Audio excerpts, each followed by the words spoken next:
Hello students, कैसे हैं आप सभी लोग। उम्मीद करता हूं अच्छे होंगे। आरएमए टॉपर्स एकेडमी में आज आपका एक बार फिर से स्वागत है बच्चों। आज जैसा कि आपने थंबनेल में देख लिया होगा, आज हम एक बहुत इंपॉर्टेंट टॉपिक की शुरुआत कर रहे हैं, that is Kirchhoff law. Kirchhoff law में बच्चों को बहुत ज्यादा दिक्कत आती है कि सर कैसे हम लूप डिसाइड करते हैं, क्या क्या इसमें बेसिक कन्वेंशन होता है। तो उसको मैं इस पूरी वीडियो के अंदर कवर करने वाला हूं। आप इस वीडियो को पूरा देखिए। इस वीडियो के बाद आपका किरचॉफ का एक भी डाउट नहीं बचने वाला है और पेपर में कठिन से कठिन क्वेश्चन आप चुटकी बजा के सॉल्व कर दोगे। चलिए फिर बिना टाइम ना खराब करते हुए टॉपिक की शुरुआत करते हैं।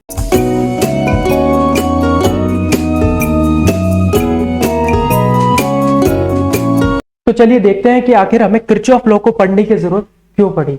देखिए यहां पर लिखा हुआ है, Ohm's law dealing with simple electric circuit, only the study of electric circuit is more than one source of EMF become difficult with the help of Ohm's law.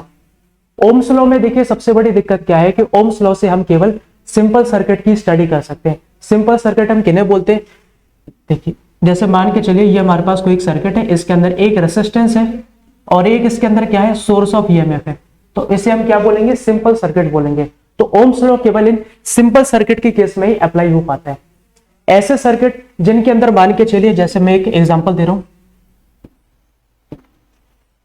ऐसे सर्किट जिनके अंदर क्या एक से ज्यादा ईएमएफ सोर्स आ जाते हैं, उनके केस में हमारा ओम्स लॉ क्या हो जाता है, पूरी तरीके से फेल हो जाता है।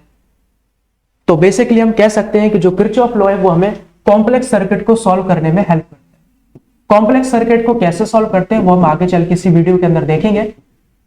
अभी तो मैंने बस जनरल इंट्रो देने का काम किया कि किरचॉफ लॉ को हमें पढ़ने की जरूरत आखिर क्यों पड़ती है, क्या जरूरत है पढ़ने की। तो मैंने बताया कि कॉम्प्लेक्स सर्किट की अगर स्टडी करनी है जहां पर एक से ज्यादा सोर्स ऑफ ईएमएफ होते हैं, तो वहां पर आपको किरचॉफ लॉ की जरूरत पड़ेगी। आइए अब आगे चलते हैं और देखते हैं कि किरचॉफ का फर्स्ट लॉ हमसे क्या कहते हैं।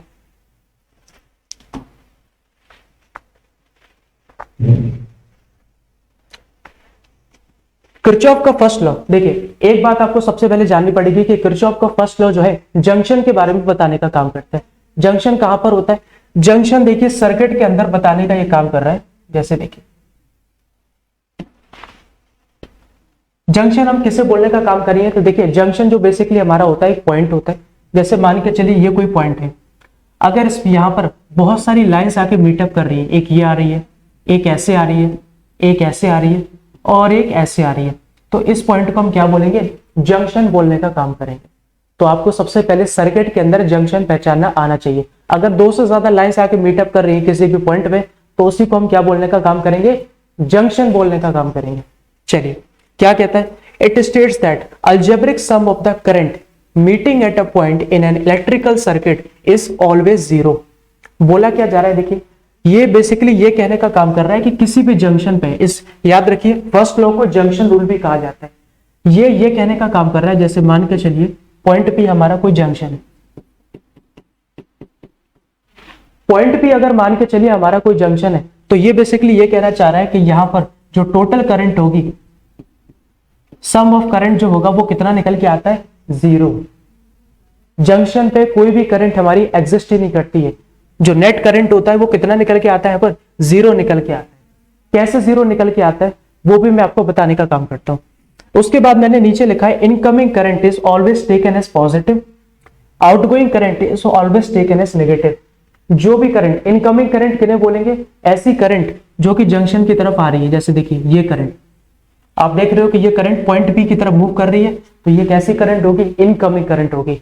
तो जितनी भी इनकमिंग करंट है, जो करंट जंक्शन की तरफ आ रही है, उसको हमेशा पॉजिटिव लेना है। इसके बाद ऐसी करंट जो बाहर की तरफ जा रही है, जैसे ये देखिए एरो जंक्शन से दूर की तरफ है, तो उसको आउटगोइंग करंट बोलेंगे और ये क्या होगा, नेगेटिव लेंगे इसे। तो क्या बोलने का काम कर रहे हैं, at any junction incoming current is equal to outgoing current.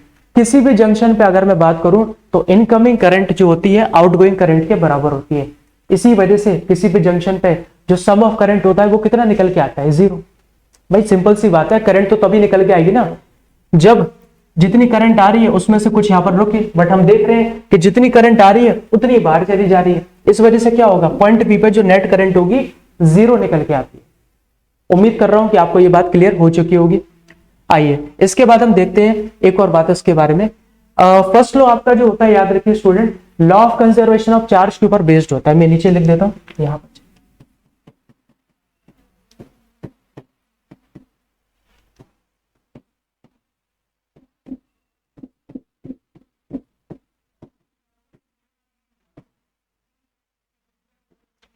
It is based on law of conservation of charge.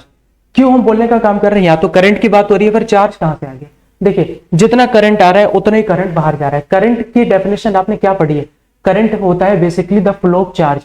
जितना चार्ज आ रहा है उतना ही चार्ज बाहर चला जा रहा है। इसी वजह से तो बोल रहे हैं कि ये कंजर्वेशन ऑफ चार्ज को फॉलो कर रहा है। कंजर्वेशन ऑफ चार्ज क्या करता है, total initial charge is equal to total final charge. तो हम देख रहे हैं कि वो कंडीशन यहाँ पर पूरी तरह से फुलफिल हो रही है, क्योंकि जितना चार्ज आ रहा है उतना ही बाहर चला जा रहा है। मैं उम्मीद कर रहा हूं कि मैंने जो बात आपको फर्स्ट लॉ या जो भी आपको बताने का काम किया है वो आपको अच्छे से समझ में आ गया होगा। आइए अब हम सेकंड लॉ की तरफ मूव करते हैं। It states that in any close part of an electrical circuit, देखिए मैं एक क्लोज पार्ट ले लेता हूं अपने मन से, जैसे फॉर एग्जांपल मैं ए बी सी डी लेने का काम कर रहा हूं। यहां पर मान के चलिए मैंने एक रेसिस्टेंस को लगा दिया, इसको मैं कैपिटल आर से दिखा रहा हूं, या R1 मान लीजिए। यहां पर मैंने एक R2 को लगा दिया एंड यहां पर मैंने R3 को लगा दिया। क्या कहने का ये काम कर रहा है, in any close part of an electrical circuit the algebraic sum of EMF, इस पूरे पार्ट का ABCD का जो अलजेब्रिक सम होगा, इसको मैं काम कर रहा हूं, इससे दिखाने का काम कर रहा हूं, समेशन E से। ये किसके बराबर निकल के आता है, is equal to sum of product of resistance and current flowing through them. Suppose करिए इसके अंदर से जो करंट जा रही होगी I जा रही होगी, तो बोला जा रहा है कि ये सम जो होगा किसके बराबर आएगा, I इंटू R1 प्लस यहां पर भी मान के चलिए I करंट जा रही होगी I इंटू R2, यहां पर भी सेम ही करंट जा रही होगी प्लस I इंटू R3। किसी भी क्लोज पार्ट के अंदर जो हमारा सम होता है EMF का, वो किसके बराबर निकल के आता है, sum of product of resistance and current, इसके बराबर निकल के आता है। इस रूल को लूप रूल भी कहा जाता है। लूप रूल क्यों कहा जाता है, क्योंकि ABCD जो है क्लोज पार्ट, ये हम एक तरह से हमारा लूप का काम कर रहे हैं। लूप किसे बोलते हैं, जो जहां से स्टार्ट हो वहीं पर आके खत्म हो जाए, जैसे ABCDA, जहां से स्टार्ट किया वहीं पर आके खत्म कर रहे हैं, तो उसे क्या बोलेंगे, लूप बोलने का काम करेंगे। तो ये हमसे क्या कहता है, हमारा सेकंड लॉ बताने का काम करता है। इसे वोल्टेज लॉ भी कहा जाता है, एक बात आप ध्यान रखिएगा। दूसरी बात, this law is based upon the conservation of energy. याद रखिए पेपर में कई बार पूछा जाता है कि कौन सा लॉ ऐसा है जो आपका कंजर्वेशन ऑफ एनर्जी पे बेस्ड होता है, तो वो आपका सेकंड लॉ होता है। उसके बाद फिर सबसे इंपॉर्टेंट चीज की तरफ मैं चल रहा हूं, जो कि है साइन कन्वेंशन, जो कि आपको न्यूमेरिकल में बहुत ज्यादा हेल्प करते हैं। आइए, साइन कन्वेंशन है क्या, जैसे मान के चलिए यहां पर आप एक डायग्राम देख रहे होंगे, ये A टर्मिनल है, ये B टर्मिनल है, बीच में एक बैटरी कनेक्टेड है, ये नेगेटिव टर्मिनल और ये इसका पॉजिटिव टर्मिनल। देखिए जब भी हम किरचॉफ लॉ के क्वेश्चन सॉल्व करते हैं तो हम क्या करते हैं, अपनी तरफ से एक डायरेक्शन लेने का काम करते हैं। हम जो डायरेक्शन लेने का काम करते हैं उसके अकॉर्डिंग बोला जा रहा है कि अगर सपोज करिए सर्किट के अंदर हम बैटरी के नेगेटिव टर्मिनल से पॉजिटिव की तरफ मूव कर रहे हैं, तो उस केस में जो EMF होता है हमें क्या करना है, पॉजिटिव लेने का काम करना है। जैसे सपोज करिए अगर EMF हमें 10 दे रखा होता तो हम यहाँ पर +10 ले लेते। +10 कब लेना है, जब हमारी जो डायरेक्शन होगी वो नेगेटिव से पॉजिटिव की तरफ जा रही होगी बैटरी के अंदर। अगर हम उल्टा मूव कर रहे हैं, पॉजिटिव से नेगेटिव की तरफ अगर हम जा रहे हैं, तो क्या होगा, हम EMF की वैल्यू क्या करेंगे, नेगेटिव लेने का काम करेंगे। ये हमसे कहा जा रहा है। इसके अलावा स्टूडेंट्स दो चीजें और होती हैं, वो यहाँ पर मिसिंग है तो मैं अलग से बता देता हूं। जैसे मान के चलिए ये हमारा कोई रेसिस्टेंस है, इसको मैं R मान लेता हूं, करंट हमारी ऐसे जा रही है I, करंट हमारी ऐसे जा रही है, इसका जो रेसिस्टेंस है मैं स्मॉल r से दिखा रहा हूं। अगर सपोज करिए हमारी जो डायरेक्शन होती है, जो कि हम किसी भी क्लोज पार्ट के अंदर लेने का काम करते हैं, दैट में भी क्लॉकवाइज और एंटी क्लॉकवाइज, अगर हमारी डायरेक्शन और करंट की डायरेक्शन सेम है, देखिए अगर सेम डायरेक्शन है तो हम क्या करेंगे, नेगेटिव लेने का काम करेंगे, नेगेटिव IR। नेगेटिव IR क्यों लेने का काम कर रहे हैं, क्योंकि हमें पता है अगर EMF हमें निकालना है तो वो किसके बराबर होता है, product of sum of resistance into current. तो हमने I इंटू R किया, माइनस तब लगाना है जब दोनों की डायरेक्शन सेम हो। अगर डायरेक्शन डिफरेंट है, हमारी डायरेक्शन अलग है और करंट की डायरेक्शन अलग है, तो क्या करेंगे, डिफरेंट वाले केस में हम क्या करेंगे, पॉजिटिव लेने का काम करेंगे, ये कहा जा रहा है। और वैल्यू तो आपकी IR के ही बराबर होने वाली है। तो मैं उम्मीद कर रहा हूं कि साइन कन्वेंशन आपको क्लियर होंगे। एक बार मैं फिर से बता देता हूं, अगर बैटरी के नेगेटिव से पॉजिटिव जा रहे हैं तो आपको पॉजिटिव लेना है, अगर पॉजिटिव से नेगेटिव मूव कर रहे हैं तो नेगेटिव लेना है। अगर आप मान के चलिए आपकी डायरेक्शन और करंट की डायरेक्शन सेम है इलेक्ट्रिकल सर्किट के अंदर तो आपको क्या करना है, नेगेटिव लेना है, डिफरेंट है तो आपको पॉजिटिव लेना है। तो ये सारी बातें मैंने आपको सेकंड लॉ के ऊपर बताने का काम किया। अब इसके बाद मैं किरचॉफ लॉ के क्वेश्चंस की तरफ चल रहा हूं, क्योंकि वही पेपर के लिए सबसे इंपॉर्टेंट होता है।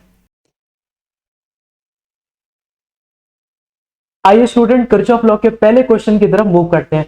पहले क्वेश्चन में हमसे क्या कहा जा रहा है, जैसे मान के चलिए आपका एक जंक्शन, यहां पर I1 और I2 करंट जो है जंक्शन की तरफ मूव कर रही है, और हम देख पा रहे हैं कि जो I4 और I3 करंट है वो आउटगोइंग करंट है। अब कैसे इस क्वेश्चन को करेंगे, हमें क्वेश्चन में I3 की वैल्यू निकाल कर बतानी है। देखिए हम क्या जानते हैं, हम जानते हैं एट एनी जंक्शन, किसी भी जंक्शन पे जितनी करंट आती है उतनी करंट जाती है, incoming current is equal to outgoing current, ऐसा हम जानते हैं।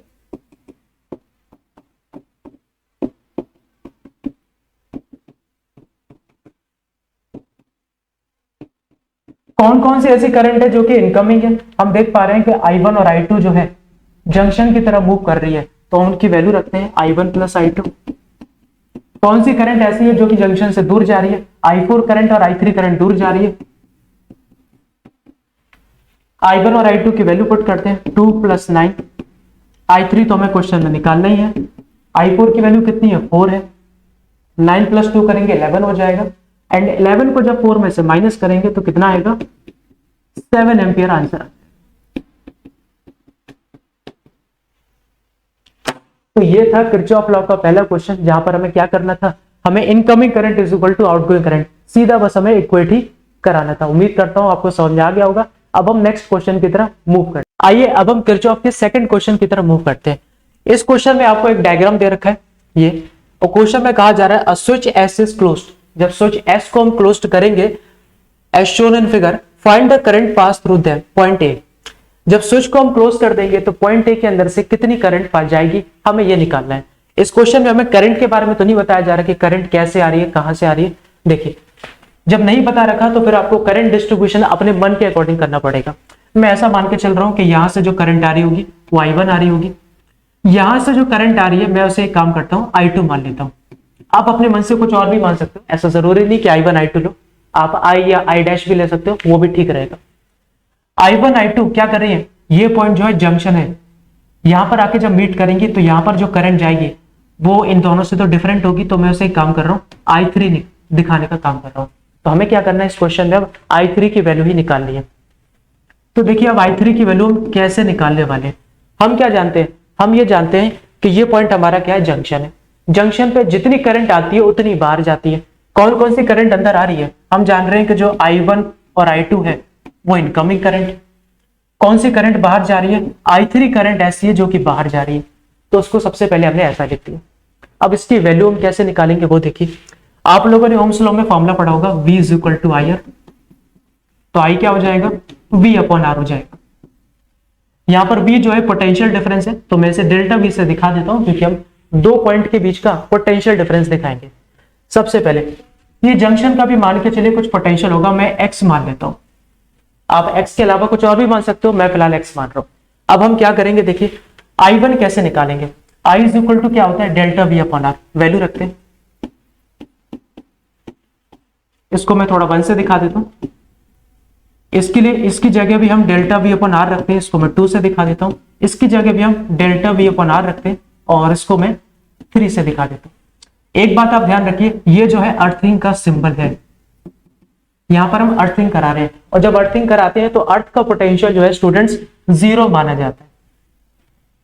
ठीक है, अब क्या करेंगे, देखिए डेल्टा V निकालने का काम करेंगे। कैसे, डेल्टा V क्या होता है पोटेंशियल डिफरेंस, 20 - X कर दो,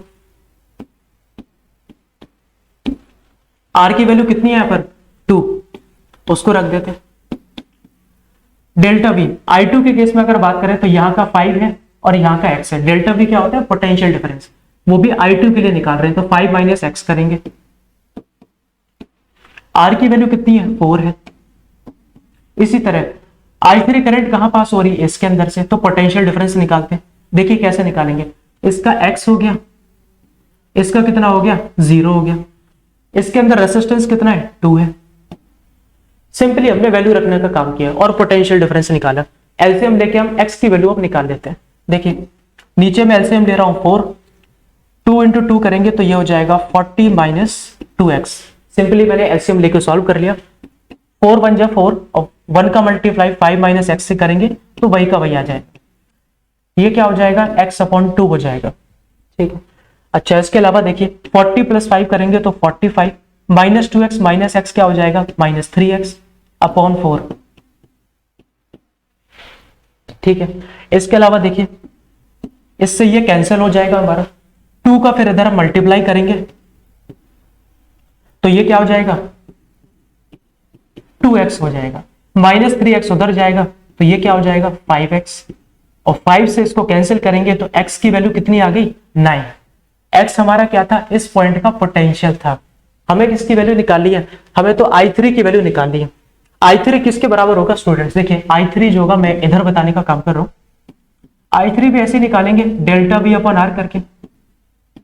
डेल्टा V में हम किन किन पॉइंट्स का पोटेंशियल बताएंगे, इसका और इसका। इसका हमें नहीं पता था तो वो तो हमने निकाल लिया, कितना है इसका 9, और इसका मैं बता चुका हूं कि अर्थिंग जब करते हैं तो हमारा कितना हो जाता है, 0 हो जाता है, तो उसकी वैल्यू मैंने 0 रख दी। आर की वैल्यू यहाँ पर कितनी है, 2 है। 9 माइनस 0 का वैसे कोई मतलब नहीं होता, जब आप कैंसिल करोगे तो I3 की वैल्यू कितनी आ रही है, 4.5 एम्पियर निकल कर आ रही है। तो ये जो क्वेश्चन था काफी अच्छा क्वेश्चन था, थोड़ा सा बड़ा भी था। उम्मीद करता हूं कि आपको समझ में आ गया होगा। अब हम अगले क्वेश्चन की तरफ मूव करते हैं। आइए अब हम अगले क्वेश्चन की तरफ मूव करते हैं, किरचॉफ लॉ के। ये क्वेश्चन आपको दे रखा है जिसमें एक सर्किट डायग्राम है आपको आपके सामने। आपको इस क्वेश्चन में क्या करना है, आपको I1 I2 और I3 की वैल्यू निकालनी है। तो देखिए अब ऐसे क्वेश्चन को हम कैसे सॉल्व करते हैं। मैं यहाँ पर एक काम करता हूँ, पॉइंट्स ले लेता हूँ थोड़े, A B C D E F। अपने मन से मैं क्या करता हूँ, पॉइंट्स ले लेता हूँ। अब ऐसे क्वेश्चन में देखिए, ये क्वेश्चन जो है क्या कहते हैं, फर्स्ट लॉ के ऊपर बेस्ड नहीं है कि हम डायरेक्ट फॉर्मूला लगाते हैं कि incoming current is equal to outgoing current. ये बेसिकली सेकंड लॉ पर बेस्ड क्वेश्चन है। तो देखिए अब इसे कैसे करने वाले हैं। सबसे पहले ऐसे क्वेश्चन में आपको क्या करना पड़ता है, एक क्वेश्चन को बनाना पड़ता है। एक क्वेश्चन बनाने का भी एक तरीका है कि आपको सबसे पहले लूप लेना पड़ेगा। लूप के बारे में मैंने बताया था कि लूप का मतलब सर्कल नहीं होता, लूप का मतलब है जो जहां से स्टार्ट हो वहीं पर आके एंड हो जाए। देखिए करंट डिस्ट्रीब्यूशन आपको ऑलरेडी दे रखा है तो आपको करने की जरूरत नहीं है, अगर नहीं दे रखा होता तो फिर आपको करना पड़ता है।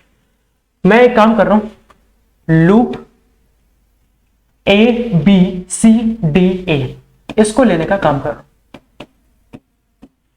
Loop A B C D A में लेने का काम कर रहा हूं। जब हम लूप ले लेते हैं तो हम क्या करते हैं, मैंने आपको बताया था कि हम अपने मन से एक डायरेक्शन लेने का काम करते हैं, that may be clockwise and anti clockwise.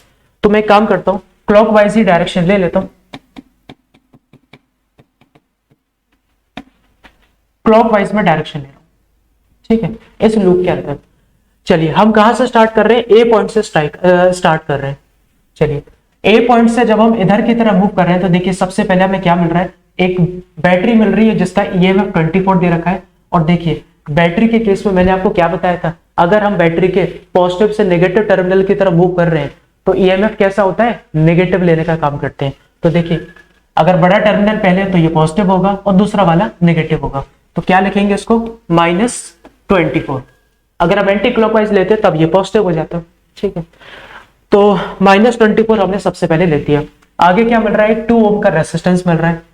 अगर 2 ओम का रेसिस्टेंस मिल रहा है तो हम क्या करेंगे, हम ये देखने का काम करेंगे। अच्छा सबसे पहले मैं काम करता हूं, I इंटू आर कर देता हूं। करंट कितनी है इसके अंदर, I1, और रेसिस्टेंस कितना है 2। तो सबसे पहले तो मैं 2I1 लिख देता हूं। इसके अलावा अब हम डायरेक्शन देखते हैं। देखिए हम ऐसे मूव कर रहे हैं और करंट कैसा मूव कर रहा है, इधर की तरफ मूव कर रहा है। जब डायरेक्शन कैसी है, अपोजिट है, तो हम क्या करेंगे, प्लस लेने का काम करेंगे। देखिए सिंपल सा आपको स्टेप करना है, जहां आपको रेसिस्टेंस मिले उसका मल्टीप्लाई करंट से कर दीजिए। अगर हमारी डायरेक्शन उसकी डायरेक्शन अपोजिट है तो प्लस ले लीजिए, सेम है तो माइनस ले लो, बस कहानी खत्म हो गई। यहाँ पर आगे देखिए बी से फिर सी की तरफ मूव करेंगे तो यहाँ पर तो कुछ भी नहीं है। सी से जब इधर की तरफ मूव कर रहे हैं तो क्या हो रहा है, देखिए इधर की तरफ जब मूव कर रहे हैं तो करंट ऐसे जा रही है और हम कैसे आ रहे हैं, हम देखिए घूमकर ऐसे ही आ रहे हैं। अल्टीमेटली डायरेक्शन फिर से अपोजिट है, प्लस लगा लो। रेसिस्टेंस कितना है, 6 है। अच्छा इसके अंदर जो करंट है वो कितनी है, I2 है। मैं यहाँ पर स्मॉल से दिखा रहा हूँ, डायग्राम में कैपिटल से, मैं थोड़ा स्मॉल से दिखा रहा हूँ। इसके अलावा फिर आपको बैटरी मिल रही है। बैटरी के अंदर कहां से कहां जा रहे हैं, निगेटिव से पॉजिटिव, तो क्या हो जाएगा, +27 हो जाएगा। इसके अलावा फिर आप यहां गए डी तक, और डी से जब ए तक आप पहुंचे तो आपको कुछ भी नहीं मिल रहा है। इक्वल टू में आपको क्या रखना है हमेशा, जीरो, क्योंकि सेकंड लॉ जो है वो हमसे ये कहने का काम करता है कि किसी भी क्लोज लूप के अंदर हमारा जो नेट ईएमएफ होता है वो जीरो निकल के आता है पूरे क्लोज लूप का, याद रखिए। अब इसे हम सिंपली सॉल्व कर लेते हैं। इक्वेशन क्या बन रही है, 2i1 plus 6i2 minus 24 plus 27 करेंगे तो ये +3 हो जाएगा, इज इक्वल टू 0। इसको उठा के फिर उधर भेज देते हैं। इसे आप इक्वेशन फर्स्ट मान लीजिए। ओके, अब हम देखिए क्या करने वाले हैं। अब हम दूसरी इक्वेशन बनाने का काम करेंगे। दूसरी इक्वेशन हम कैसे बनाएंगे, अब आप ले लो, टेकिंग लूप DCF ED, इस लूप को लेने का हम काम कर रहे हैं। डायरेक्शन कैसे लें सर, क्लॉकवाइज के एंटी क्लॉकवाइज, आपकी मर्जी, आप कैसा भी ले सकते हो। चलिए मैं एक काम करता हूं, इस केस में एंटी क्लॉकवाइज ले लेता हूं। वैसे आपकी मर्जी, आप जैसा भी ले सकते हो। कहां से स्टार्ट कर रहे हैं, डी से। चलिए डी से स्टार्ट कर रहे हैं और ऐसे जा रहे हैं। आप देख पा रहे हो कि करंट भी ऐसे जा रही है और हम भी ऐसे जा रहे हैं। इसके अलावा फिर डी से ई तक जाएंगे तो बीच में तो कुछ भी नहीं है। यहां पर एक रेसिस्टेंस हमें मिल रहा है और ये i3 करंट यहां पर ऐसे जारी होगी। हमारी डायरेक्शन और करंट की डायरेक्शन सेम है, माइनस लगाओ। इसके अलावा क्या करना है, i3 का मल्टीप्लाई 4 से कर दो, 4i3 हो जाएगा। आगे चलते हैं। आगे पहुंचने के बाद फिर हम f तक पहुंचे, f से फिर c तक पहुंचे, हमें बीच में कुछ भी नहीं मिला। c से जब हम दोबारा इधर की तरफ आएंगे तो देखिए c से जब दोबारा इधर की तरफ आ रहे हैं तो क्या हो रहा है, डायरेक्शन इस बार अपोजिट हो रही है, तो प्लस कर लेते हैं। रेसिस्टेंस कितना है, 6 है। करंट कितनी है उस केस में, i2 है। ये हो गया। नेगेटिव से पॉजिटिव की तरफ ही मूव कर रहे हैं तो क्या हो जाएगा, +27 हो जाएगा, इज इक्वल टू 0। ये हमारी दूसरी इक्वेशन बन चुकी है। इसको थोड़ा सॉल्व कर लेते हैं जितना हो पा रहे। 6i2 minus 4i3 is equal to -27। इसे आप इक्वेशन सेकंड मान सकते हो। देखिए अब आप पूछोगे कि सर हमें कैसे पता चलेगा कि हमें कितनी इक्वेशन बनानी है। जितने क्वेश्चन में वेरिएबल दे रखे हैं, मतलब जितने टर्म्स की आपको वैल्यू निकालनी है उतनी हमारी इक्वेशन बनती है। हमें यहाँ पर i1, i2 और i3 तीन की वैल्यू निकालनी है, तो हम यहाँ पर 3 इक्वेशन बनाने वाले हैं। ठीक है, एक इक्वेशन में और बनाता हूं, उसके लिए हम एक बड़ा सा लूप ले लेते हैं। देखिए बड़ा सा लूप कौन सा ले रहे हैं, A B F E A, A B F E A, इस लूप को लेने का काम कर रहे हैं। डायरेक्शन कैसी, चलिए क्लॉकवाइज ही ले लेते हैं फिर इस केस में। ए से स्टार्ट कर रहे हैं, क्लॉकवाइज मूव कर रहे थे, तो देखिए पॉजिटिव से नेगेटिव जा रहे हैं तो -24। इसके अलावा यहां जब पहुंचेंगे 2 ओम रेजिस्टेंस की तरफ तो क्या करेंगे, हमारी डायरेक्शन और करंट की डायरेक्शन देखिए अपोजिट है, क्योंकि i1 तो फिर इधर की तरफ जा रहे हैं ना, तो प्लस लगा दो। डायरेक्शन अपोजिट है तो प्लस हो चुका है। एंड उसके अलावा हम क्या करेंगे, 2i1 करेंगे। B से फिर F की तरफ आए, कुछ भी नहीं मिला। F से फिर इधर की तरफ जा रहे हैं तो क्या हो रहा है, करंट ऐसे जा रही है और हम ऐसे आ रहे हैं, तो क्या करेंगे, प्लस करेंगे। चलिए 4i3। इसके अलावा फिर E से A की तरफ मूव कर रहे हैं तो हमें कुछ भी नहीं मिल रहा है। ओके, ऐसा हो चुका है। दोबारा एक इक्वेशन बना लो, -24 को उठा के उधर भेज दो। आप चाहो तो यहां से 2 कॉमन निकालो और 24 से कैंसिल कर दो, तो क्या इक्वेशन बनेगी,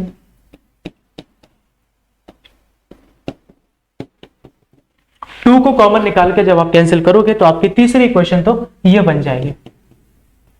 कितनी इक्वेशन बन चुकी है, 3। अब इन तीनों को आप क्या कर सकते हो, एलिमिनेशन मेथड लगा के सॉल्व कर सकते हो, आपका सीधा आंसर आ जाएगा। एक बार में सॉल्व नहीं होगा, आपको 2-3 बार सॉल्व करना पड़ेगा, तब जाके आपकी तीनों की वैल्यू निकलेगी। अब हमें कैसे पता चलेगा कि हमें किस किस को सॉल्व करना है, तो देखिए मैं तरीका आपको बता देता हूं, आप इसे घर पे ट्राई कर सकते हो। सबसे पहले आप क्या करना, फर्स्ट और सेकंड इक्वेशन को सॉल्व करना। फर्स्ट और सेकंड इक्वेशन में आपको क्या करना है, आप देख पा रहे हो कि यहाँ पर जो i2 है वो सेम है, तो ये कैंसिल हो जाएगा, आप सब्ट्रैक्ट करना, कैंसिल हो जाएगा। फिर हमारी इक्वेशन में क्या आ जाएगा, i1 और i3 आ जाएगा। इन दोनों को सॉल्व करने के बाद जो इक्वेशन आई उसको क्या करना, इस इक्वेशन के साथ एलिमिनेशन मेथड लगा देना, तुरंत आपका सॉल्व हो जाएगा और आपकी तीनों की वैल्यू भी निकल के आ जाएगी। उम्मीद कर रहा हूं कि आपको पूरा क्लियर ये हो चुका होगा। किरचॉफ लॉ स्टूडेंट्स पेपर के लिए बहुत ज्यादा इंपॉर्टेंट है, 3 नंबर का इक्वेशन आपको मिलता ही मिलता है। जो रूल्स मैंने बताए वो भी पूछे जाते हैं, बट उससे ज्यादा इसका इंपॉर्टेंट क्या है, क्वेश्चन। अगर आपको प्रैक्टिस अच्छे से नहीं है तो इसमें आपका बहुत ज्यादा टाइम खराब हो जाएगा। खासकर आपको एक क्वेश्चन सॉल्व करके देखनी है, ये नहीं कि पेपर के लिए छोड़ दिया, एक साथ ही सॉल्व करो, वहीं पर प्रैक्टिस करो। तो स्टूडेंट, इस वीडियो के अंदर मैंने आपको किरचॉफ लॉ पढ़ाने का काम किया, मैंने आपको उसका इंट्रोडक्शन देने का काम किया, क्या आखिरकार हम किरचॉफ लॉ क्यों पढ़ते हैं। मैंने फिर आपको फर्स्ट लॉ और सेकंड लॉ के क्वेश्चंस भी कराए और उनके लॉ भी बताने का काम किया। उम्मीद करता हूं कि ये वीडियो आपको अच्छी लगी होगी, एंड अगर आपको अच्छी लगी है तो आप इसे प्लीज लाइक, शेयर, सब्सक्राइब कीजिए, एंड इसके अलावा कमेंट भी कीजिए ताकि मैं समझ सकूं कि आपको आगे किस तरह के कंटेंट की जरूरत है। मिलते हैं नेक्स्ट वीडियो में।